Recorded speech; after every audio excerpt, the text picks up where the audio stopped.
Duterte's war on drugs, explained.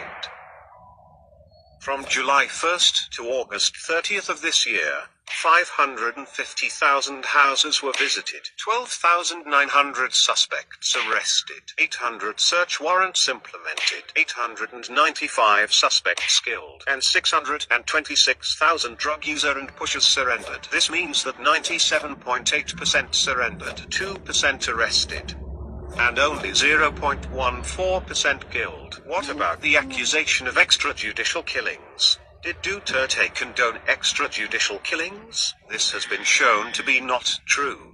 In fact, in his inaugural speech he said, "As a lawyer and a former prosecutor, I know the limits of the power and authority of the president. I know what is legal and what is not. My adherence to due process and the rule of law is uncompromising." And in his State of the Nation address he said, To our police officers and other officials, do your job, and you will have the unwavering support of the office of the president. I will be with you all the way. Abuse your authority, and there will be a hell to pay.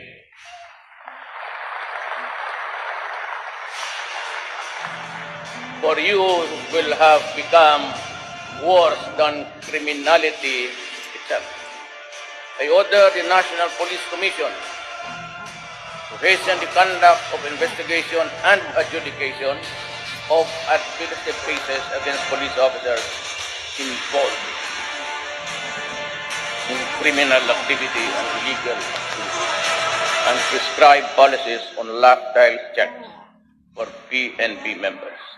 what about his shoot-to-kill orders? This is what he actually said. I repeat again for all everybody's consumption. Do not kill if you are not in danger of losing your life. But in effecting an arrest, when there is a violent resistance, because in effecting an arrest, you have to overcome the guy to bring him to the folds of the law. If you cannot bring him to the police station, if you cannot place him under the control of the law, because that is your job to arrest, which means to overcome the resistance. But if the resistance is violent, thereby placing your life in jeopardy, shoot and shoot him dead. Can I be more clearer than that? But who is behind the vigilante killings? For the extrajudicial killing, they say, it's not the work of the police to be wrapping people with plastics and put them in the bag. That is not the job of the police. I just told him that one bullet will do. Why do you have to wrap it? Waste your time. So, who are actually behind these killings? First, there are drug groups killing other members of competing drug groups. This is also happening in other countries. Second, drug lords hire assassins to kill users and pushers who have surrendered to the police. This is to silence them and prevent them from exposing the drug lords. There are also other deaths unrelated to the war on drugs, which are blamed on Duterte. The opposition who controls most of the local media blame these deaths to Duterte to make him appear as a mass murderer. Pero yung pinatay na hindi natin na binalot ng mga sako, binalot na plastic, the police, I assure you, would not waste their time on that. So kung pati ba naman yan, isalay ninyo na wala akong kamuang-muang, pakisali na lang po sa namatay ng lahat dyan sa punerarya, pati yung may mga cancer, isali na lang ninyo. May mga diabetes, may mga... Kasi yung lahat na nakita ninyong patay, binibilang ninyo sa akin. Baka yung gusto ninyo, yung taga-Davao dito, magbilang ako sa punerarya, lahat ng patay. Bakit lang yan ang binabalot ng mga sako?